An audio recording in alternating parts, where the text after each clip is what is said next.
नमस्कार, आपके साथ मैं हूं सबीना तामंग देशमुख। नंबर 1 चैनल के नंबर 1 शो कच्चा चिट्ठा में आप सभी का बहुत बहुत स्वागत है। कच्चा चिट्ठा के आज के स्पेशल एडिशन में एक ऐसी मीटिंग की फुल प्रूफ रिपोर्ट हम आपको दिखाने जा रहे हैं जिसने तीसरे विश्व युद्ध की पटकथा ही लिख दी है, क्योंकि रूस के खिलाफ 50 देशों ने मोर्चा खोल दिया है कि आधी दुनिया से रूस की जंग अब पक्की हो गई है। नेटो के वॉर रूम से आखिर क्या रेड अलर्ट दिया गया? पुतिन वर्सेस 50 देश की वो जंग आखिर कितनी भीषण होगी? इस स्पेशल रिपोर्ट के जरिए आप ये पूरी तस्वीर देखने की और समझने की कोशिश करें।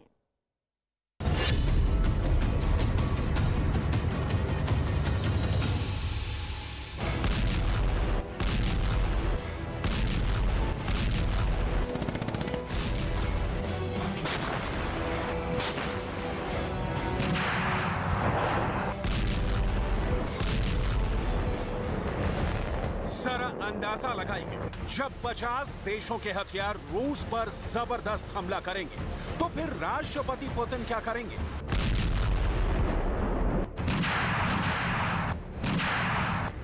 जरा अंदाजा लगाइए, 11 देशों के घातक हथियार जब रूस पर ब्रह्मास्त्र बनकर टूट पड़ेंगे तो रूस की फौज क्या करेगी?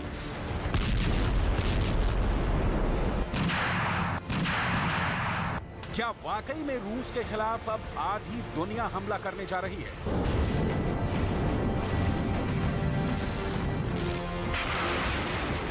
क्या वाकई में 30 देशों से बना नेटो रूस के वजूद को खत्म कर देना चाहता है?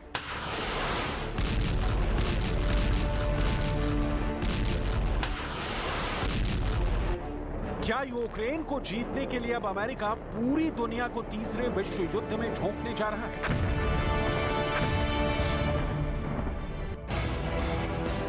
24 फरवरी 2022 से शुरू हुई रूस और यूक्रेन की जंग अब उस दौर में पहुंच चुकी है जहां सामने साक्षात कयामत दिख रही है। लगभग 11 महीने की जंग में ना अभी तक रूस जीत पाया है और ना ही यूक्रेन रूस को हरा पाया है। लेकिन इतना जरूर है कि नए साल में पुतिन के रूस ने यूक्रेन पर जिस तरह से बेहद घातक और खौफनाक हमले किए हैं, उसने यूक्रेन को कब्रिस्तान बना दिया है। यूक्रेन की तबाही और बर्बादी की तस्वीरें देखने के बाद अब यूक्रेन को बचाने के लिए 30 देशों से बना नेटो, अमेरिका और ब्रिटेन समेत 50 देश रूस के खिलाफ मोर्चा खोल रहे हैं। हालात ये हो गए हैं कि या तो यूक्रेन पर रूस का कब्जा होगा या फिर पूरी दुनिया तीसरे विश्व युद्ध में तबाह हो जाएगी। रूस ने तो साफ कह दिया है कि अगर नेटो, अमेरिका या यूरोपीय देशों ने यूक्रेन को घातक हथियार दिए तो फिर दुनिया परमाणु जंग के लिए तैयार रहे। रूस का साफ कहना है कि ये युद्ध तभी रुकेगा जब रूस जंग जीतेगा।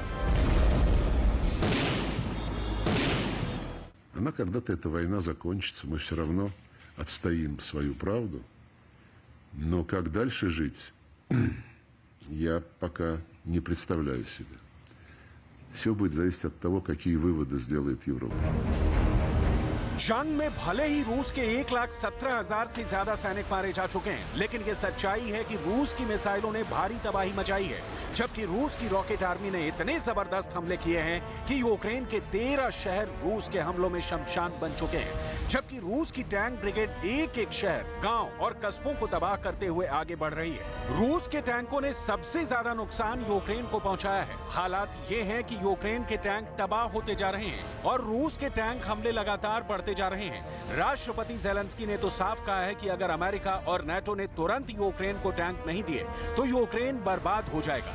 ज़ेलेंस्की का साफ कहना है कि ये जंग सिर्फ दावों और बातों की हवाबाजी से नहीं जीती जा सकती। यूक्रेन को भारी हथियारों की सख्त जरूरत है। Можемо виїжджати на тільки на мотивованості, на моралі. Ні. Це просто слова, ви знаєте, це просто зайва риторика. Є конкретні речі, від чого залежить стійкість на полі бою. І ці конкретні речі ми очікуємо. Я ще раз можу подякувати за допомогу нашим партнерам, але при цьому, знаєте, є такі моменти, коли, не треба вагатися, або не треба порівнюватись. Коли ти кажеш, я дам, наприклад, танки, якщо хтось інший також дасть танки.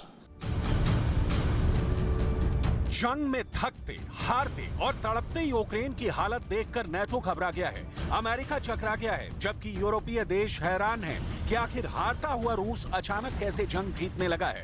सोलेदार के बाद बख्तमुत पर रूस की फौज यमराज बनकर टूट पड़ी। निप्रो पर X-22 मिसाइल के 57 हमलों ने तो यूक्रेन में रूस का खौफ पैदा कर दिया है। 14 января. И вот квартиру, когда я вам показывала, что было все в стеклах, вот эта иконка вот так вот сложена, она вся в крови, она вот лежала вот сверху на всем этом кошмаре. Откуда она вылетела, как она оказалась, мы ее вот забрали из квартиры. Вот наш такой спаситель, чудотворец. रूस के इन्हीं घातक हमलों का नतीजा है कि यूक्रेन घुटनों पर आ गया है। वहीं नेटो अब रूस के खिलाफ बड़े कदम उठाने को मजबूर हो रहा है। जर्मनी में 50 देशों की मीटिंग में ये वॉर प्लानिंग की जा रही है कि किस तरह से रूस को यूक्रेन में हराया जाए। हैरानी की बात यह है कि 70 साल के पुतिन के सामने यूक्रेन, नेटो के 30 देश और इसके अलावा 20 देशों ने यूक्रेन को जंग जीतने के लिए अपने हथियारों के जखीरे खोल दिए हैं ताकि हारते यूक्रेन को जिताया जा सके। यूक्रेन को तुरंत सैन्य सहायता देने के लिए 11 देशों ने यूक्रेन को भारी हथियार देने का ऐलान कर दिया है। ये सभी देश चाहते हैं कि रूस ने जिस एस्टोनिया के सैन्य अड्डे पर कब्जा किया है, उस पर यूक्रेन दोबारा से कब्जा कर सके। यूक्रेन को 11 में से 9 देश कौन कौन से घातक हथियार देने जा रहे हैं, लेकिन उससे पहले ये जान लीजिए कि वो 9 देश कौन हैं और कौन से हथियार देने जा रहे हैं। इन 9 देशों में UK, Poland, Latvia, Lithuania, Denmark, चेक गणराज्य, एस्टोनिया, नीदरलैंड और स्लोवाकिया शामिल है। अब जान लीजिए कि कौन से देश यूक्रेन को कौन से घातक हथियार दे रहा है। यूक्रेन को यूके 600 ब्रिमस्टोन मिसाइलें दे रहा है। डेनमार्क 19 फ्रांसीसी सीजर ऑटोमेटिक होवित्जर तोप दे रहा है। एस्टोनिया होवित्जर, गोला बारूद, मिलिट्री वाहन और एंटी टैंक ग्रेनेड लॉन्चर दे रहा है।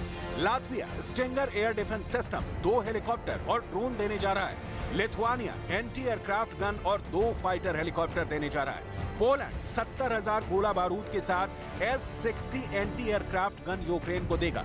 चेक गणराज्य बड़े कैलिबर के गोला बारूद और APCs जैसे घातक हथियार देगा, जबकि नीदरलैंड कौन से घातक हथियार देगा उसका पूरा ब्यौरा नहीं दिया गया है। इसके अलावा अमेरिका ने यूक्रेन को और 59 ब्रैडली बख्तरबंद वाहन देने का वादा किया है। इसके साथ अमेरिका यूक्रेन को 90 striker baker, Avenger air defence system के साथ साथ छोटे बड़े हथियार देने का ऐलान कर रहा है। वहीं रूस के खिलाफ ब्रिटेन सबसे ज्यादा हथियार यूक्रेन को देने में जुटा है। ब्रिटेन के रक्षा सचिव बेल वॉलेस ने चैलेंज 2 मैन बैटल टैंक और दूसरे घातक हथियारों को लेकर बड़ा ऐलान किया है। Beginning of this week, I announced to Parliament that we will send a squadron of Challenger 2 main battle tanks to Ukraine. We will send at least 3 batteries of AS-90 155 long-range deep-fire artillery. We will send a number of armoured vehicles, including I think it's the Bulldog, which is a variant of the old 432 armoured personnel carrier, thousands of rounds of ammunition, and today I can say we're also going to send another 600 Brimstone missiles.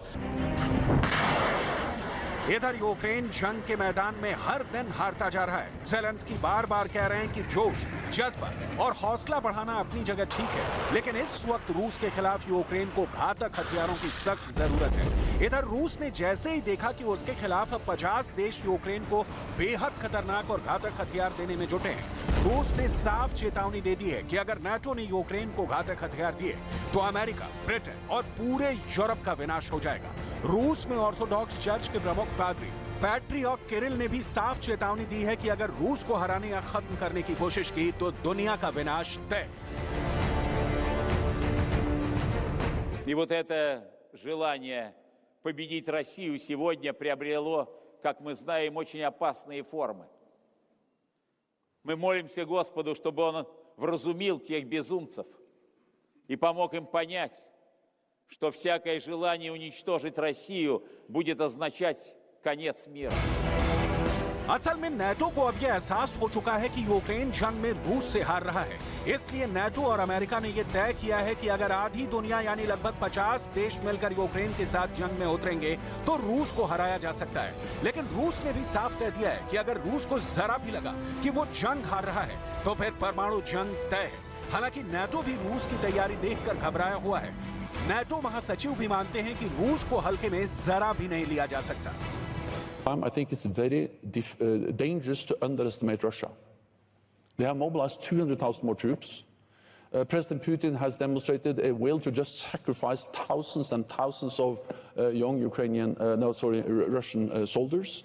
They are now acquiring more and more weapons, reaching out to other authoritarian regimes, including Iran, and they are planning new offensives. So it is, as President Zelensky said, there is an urgent need. Time matters.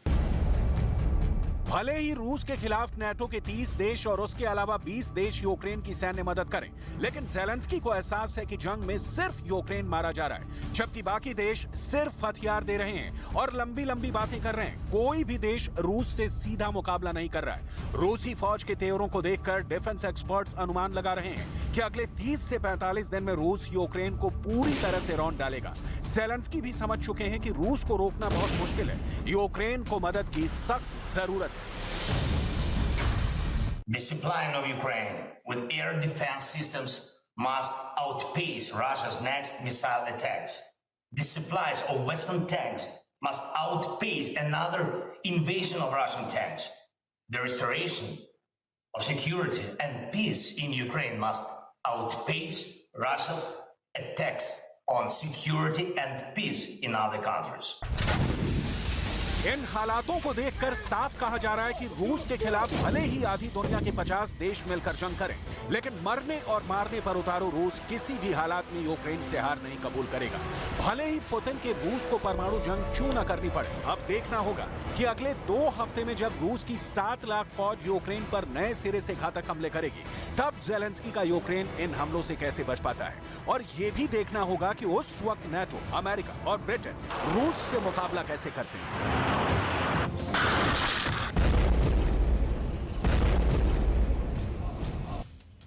और अब तफसील से आपको और समझाते हैं। Vladimir Putin के खिलाफ 50 देश अगर मिल गए तो उसके पीछे है रूस की ताकत। यूक्रेन युद्ध में रूस को मजबूती देने में एक नाम जो सबसे बड़ा हो गया है वो है पुतिन की प्राइवेट आर्मी वैगनर ग्रुप का चीफ येवगेनी प्रिगोजिन। सोलेदार की जीत के बाद वैगनर ग्रुप पश्चिमी देशों की रडार पर है। आज ब्रिटेन की इंटेलिजेंस ने वैगनर ग्रुप को लेकर बहुत ही विस्फोटक, बहुत ही खतरनाक खुफिया रिपोर्ट साझा की। यकीन मानिए ये ऐसी रिपोर्ट है जो ज़ेलेंस्की की नींद उड़ा देगी, उसके होश फाख्ता कर देगी।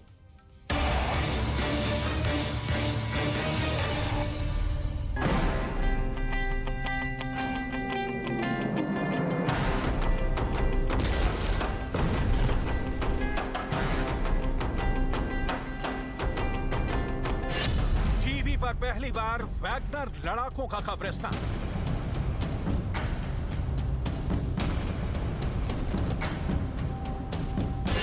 जहां मौत का सन्नाटा पसरा है।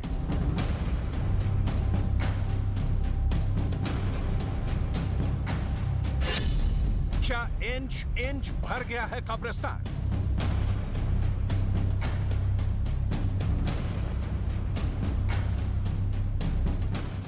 कब्रों से भर गया वैगनर का कब्रिस्तान।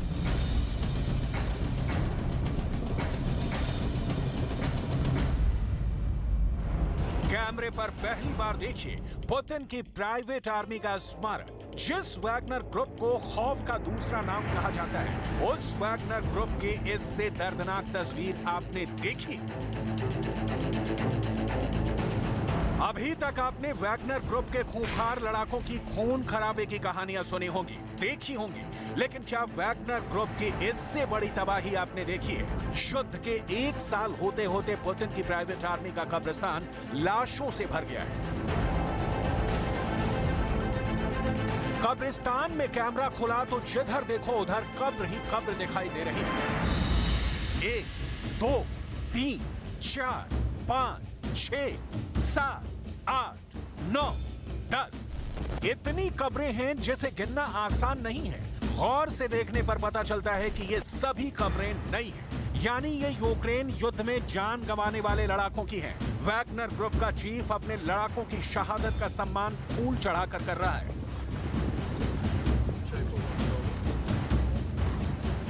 वैगनर के चीफ कमांडर येवगेनी पेरोक्सिन की ये वीडियो पूरी दुनिया में वायरल है। इस वीडियो में पहली बार वैगनर के किसी सेंटर के अंदर की तस्वीरें दुनिया के सामने आई हैं।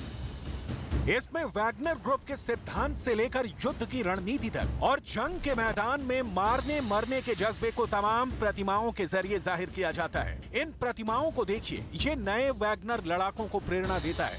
वैगनर ग्रुप अभी इंटरनेशनल हेडलाइन बना हुआ है। इसकी 4 प्रमुख वजह है। पुतिन की प्राइवेट आर्मी को लेकर ब्रिटेन के डिफेंस इंटेलिजेंस ने दावा किया है कि पुतिन की प्राइवेट आर्मी के नाम से मशहूर वैगनर ग्रुप अवैध संस्था है। ब्रिटेन के रक्षा मंत्रालय ने खुफिया अपडेट में दावा किया है कि वैगनर ग्रुप ने खुद को मैनेजमेंट कंसल्टेंसी के तौर पर रजिस्टर करवा रखा है, लेकिन काम मौत बांटने का करता है। ब्रिटेन के रक्षा मंत्रालय का दावा है कि अभी यूक्रेन की जंग में वैगनर के 50,000 लड़ाके कमान संभाले हुए हैं। वहीं यूरोपीय संघ ने वैगनर ग्रुप पर प्रतिबंध लगा रखा है।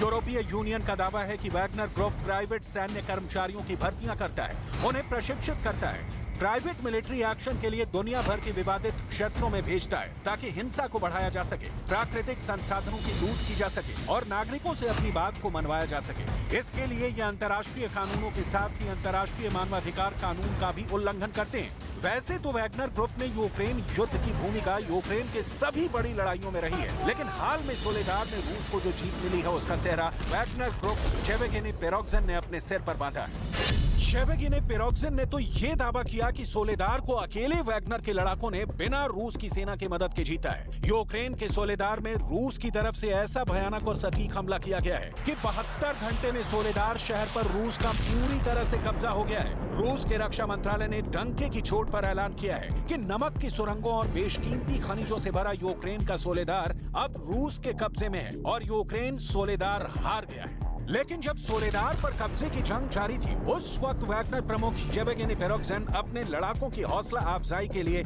सोलेदार के नमक खदान में पहुंचा हुआ था और उन्हीं सुरंगों से सोलेदार पर कब्जा होने का दावा किया था। У нас над головой, где-то километра 2, уже украинцы стоят. Ну ничего, это все временно.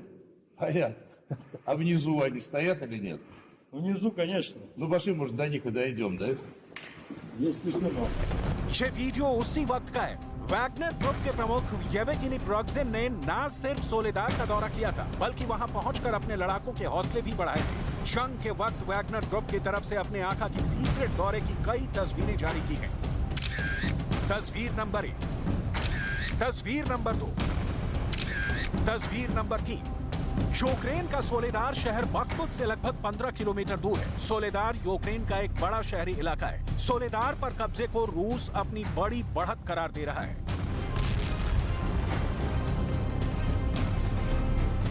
सोलेदार में करीब 200 किलोमीटर लंबी नमक खदानें हैं। बखमुत के साथ साथ सोलेदार में जमीन के नीचे गुफाओं वाली खनन सुरंगों का एक नेटवर्क है। ऐसी एक सुरंग में येवगेनी पेरोक्सिन के पहुंचने का वीडियो जारी किया गया। У нас над головой, где-то километра 2, уже украинцы стоят. Ну ничего, это все временно. Понятно. А внизу они стоят или нет? Внизу, конечно. Ну пошли, может, до них и дойдем, да? Есть письмо.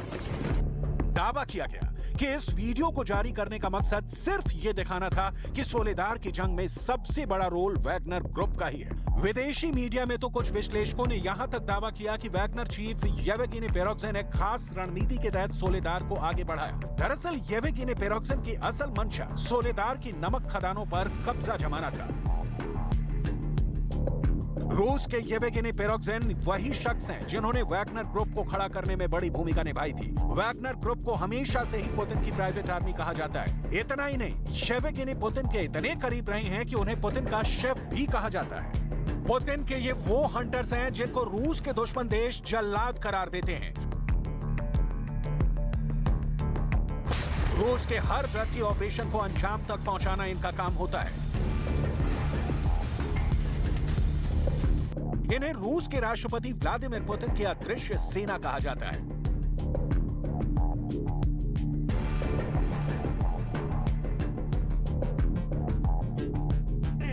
यूक्रेन युद्ध के शुरू होने से पहले ही पुतिन ने वैगनर ग्रुप को यूक्रेन बॉर्डर तक पहुंचाने के ऑर्डर पर साइन कर दिया था। यूक्रेन युद्ध के पहले वैगनर ग्रुप अफ्रीका में तैनात था। पुतिन के एक इशारे पर वैगनर ग्रुप अफ्रीका से यूक्रेन सीमा की ओर चल पड़ा और 24 फरवरी को जब रूस ने 3 तरफ से यूक्रेन पर हमला किया तो पुतिन की प्राइवेट आर्मी भी उसमें शामिल रही। बेलारूस के रास्ते रूस ने यूक्रेन पर बड़ा हमला किया। हमले में रूस की सेना के साथ साथ चेचन के लड़ाके और वैगनर ग्रुप भी शामिल हुआ था।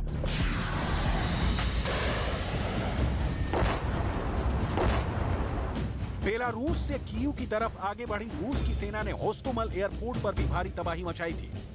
होस्टोमल एयरपोर्ट को रेड आर्मी ने अपने कब्जे में ले लिया था, लेकिन कब्जा जमाने के लिए कितनी भीषण जंग हुई है, इसका आफ्टर इफेक्ट युद्ध के बाद आई तस्वीरों में दिखा था।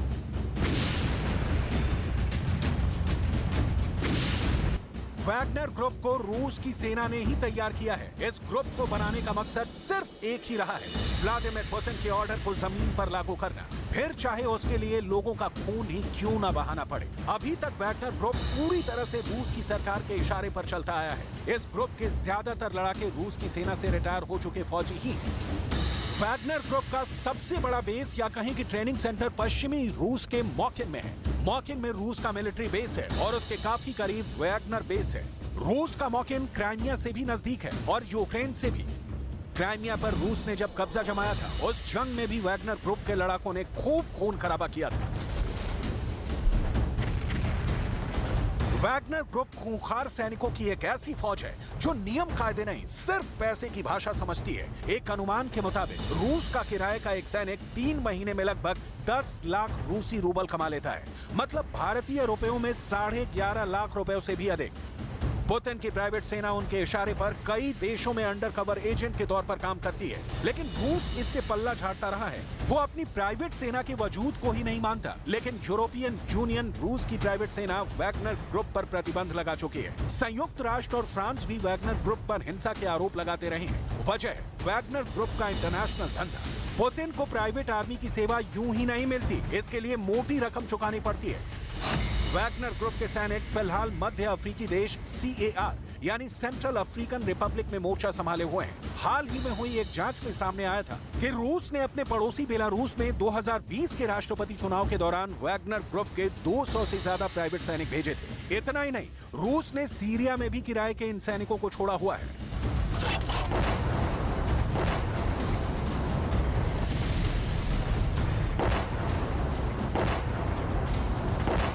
वैगनर ग्रुप जिस देश में भी जाता है अपने काम के लिए तगड़े पैसे वसूल करता है।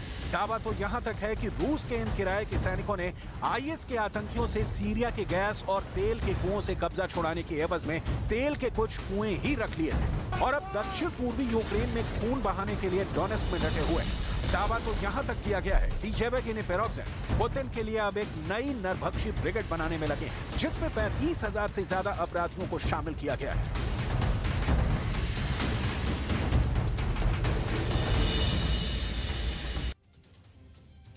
रूस यूक्रेन की तरह पाकिस्तान का वर्तमान और भविष्य भी अधर में लटक गया। पूरे देश में इस वक्त जबरदस्त जोरदार हंगामा बरपा हुआ है। कहीं अन्न की लड़ाई छिड़ी है तो कहीं रोजगार की। सरकार बेबस और लाचार विदेश की तरफ देख रही है। पाकिस्तान के प्रधानमंत्री शहबाज शरीफ को अब भी यकीन है कि उन्हें कर्ज वाली थोड़ी भीख और मिल जाएगी, लेकिन फिलहाल ये होता दिखाई नहीं दे रहा। सवाल यह है कि किसने लूट लिया पाकिस्तान को। इस स्पेशल रिपोर्ट के जरिए देखिए पाकिस्तान की तबाही के गुनहगारों की ये पूरी डिटेल।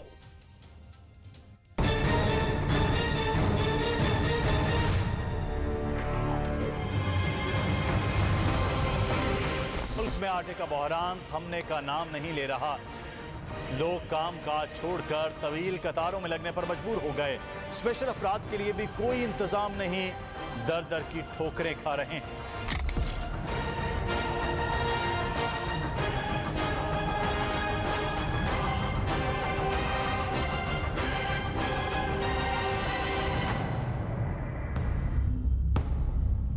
पाकिस्तान की आवाम की वर्तमान का राह पाकिस्तान के मुस्तकबिल की बानगी भर है। जिस राह पर यह देश अपनी पैदाइश से निकला है, उसकी मंजिल तबाही, बर्बादी और मौत के कुएं में गिरने से कमतर कुछ भी नहीं है। विदेशी साजिशों के तराने और भारत को आंख दिखाने के इरादे ने पाकिस्तान को एक ताजा दलदल में तब्दील कर दिया है।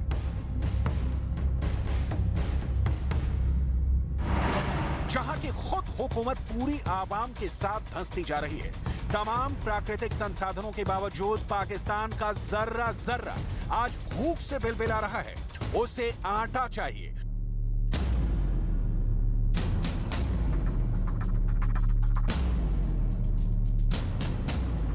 उसे जिंदा रहने के लिए दवाई चाहिए,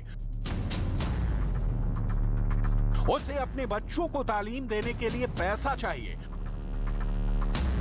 उसे घर चाहिए, रोजगार चाहिए, तरक्की चाहिए।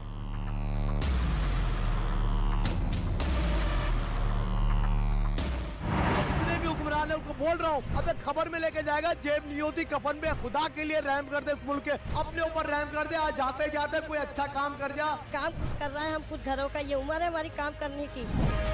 भीख मांगने पे आ गए बेटा हम लोग। भीख मांगने से भी भीख नहीं मिलती, रोते हम लोग लाल आंसुओं से। इनको तो डूब के मर जाना चाहिए। एक ही को सबको एक जहाज में या पानी में ऐसे डुबो देना चाहिए। अब बताएं 7 महीने से बेरोजगार हो, बंदा किराए के घर पे रह रहा हो तो उसका क्या हाल होगा। अब मुझे बताएं क्या करूँ, भीख मांगू? जात के लिए कर रही हूँ, किराए का मकान है मेरा। बर्दाश्त से बाहर हो गई है महंगाई। अब तो आटा खरीदने के पैसे तो क्या, जहर खाने के लिए पैसे नहीं है। लेकिन यहां आलम यह है कि हुक्मरानों ने मुल्क की आवाम को आटा देने की जगह उसे आटे की चक्की में पीस दिया है। जनता सड़क पर है, पूरे मुल्क में कोहराम मचा है, खाने को दाने नहीं है और भविष्य में निवाला मिल जाने की कोई गारंटी भी नहीं। हर सांस आखिरी सांस जैसी लगने लगी है। पाकिस्तान की सरकारों ने पाकिस्तान के आम जिंदगी का जो सौदा किया है, उसके खिलाफ ये तस्वीरें क्या बता रही हैं कि शहबाज शरीफ की भी विदाई होनी अब तय है। असल में सवाल पाकिस्तान को मदद देने या ना देने का है ही नहीं। सऊदी अरब हो या अंतर्राष्ट्रीय मुद्रा कोष, कोई भी पाकिस्तान को कर्ज के नाम पर घास नहीं डाल रहा। और यही वो फैक्टर है जो शहबाज शरीफ के हाथ की चीज नहीं है, क्योंकि इसके लिए आमूल चूल तब्दीली की जरूरत होगी और वो करने में शहबाज शरीफ कमजोर साबित होंगे, जो अब तक की उनकी नीतियां साबित करती हैं। वर्ल्ड बैंक ने साफ तौर पर कहा है कि शहबाज शरीफ के फैसलों ने पाकिस्तान को और गर्त में धकेल दिया है। मतलब शहबाज शरीफ के काल में पाकिस्तान की इकॉनमी गरीब होते होते अब दिवालिया होने के मुहाने पर खड़ी है।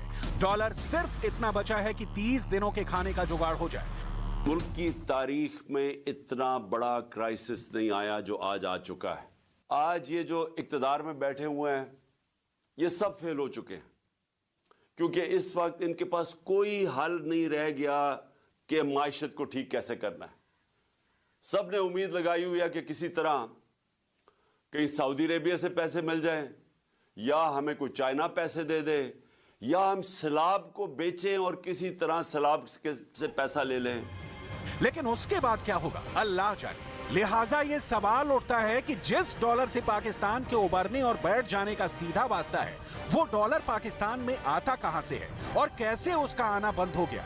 असल में किसी भी देश में डॉलर, जो कि अमेरिका की करेंसी है, कई तरह से आता है। जैसे निर्यात से, प्रत्यक्ष विदेशी निवेश से, कर्ज से, जो मल्टीलैटरल कंपनियों से या किसी देश से लिया जाता है, इंटरनेशनल बैंक से, या जो दोस्त देश कर्ज देते हैं। लेकिन पाकिस्तान तो पहले से कर्ज में डूबा है, इतना गहरे धंसा है कि उसे कर्ज का हाथ पकड़े बिना निकला भी नहीं जाएगा। हम आपको बताएंगे कि पाकिस्तान इतना कंगाल कैसे हो गया और अब उसे भीख तक कोई देने के लिए तैयार नहीं है। हाथ से कटोरा छूट ही नहीं रहा, भर पेट खाने को लाले पड़ गए हैं। लेकिन उसके पहले पाकिस्तान के उस कर्ज का दुष्चक्र समझ लीजिए जिसमें पाकिस्तान डूबता जा रहा है। एक रिपोर्ट के मुताबिक पाकिस्तान का विदेशी मुद्रा भंडार मात्र 4.3 अरब डॉलर रह गया है। इस वक्त देश के ऊपर 100 अरब डॉलर का भारी कर्ज है। पाकिस्तान का विदेशी मुद्रा भंडार 9 साल के न्यूनतम स्तर पर पहुंच चुका है। मतलब पाकिस्तान भयंकर नकदी संकट से गुजर रहा है।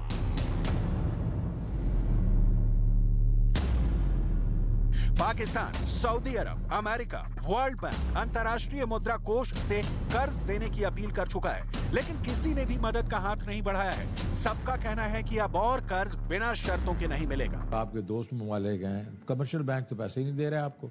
सही है, ये लोग ये कह रहे हैं कि जनाब जब IMF से प्रोग्राम आपका हो जाएगा फिर से रवान दवान तो फिर हम आपको सोचेंगे। तो डॉलर आ ही नहीं रहे। सही है, जब डॉलर आ ही नहीं रहे तो जो इनके पास तो ये देंगे किधर से? बैंक्स। सवाल है फिर कैसे होगा पाकिस्तान का गुजारा? एक साथ ही हिंदुस्तान और पाकिस्तान जैसे दो देश आजाद हुए, लेकिन आज हिंदुस्तान कहां से कहां पहुंच गया है। 26 जनवरी मनाने की तैयारी कर रहा है और कहां पाकिस्तान अपने भाग्य पर आंसू बहा रहा है।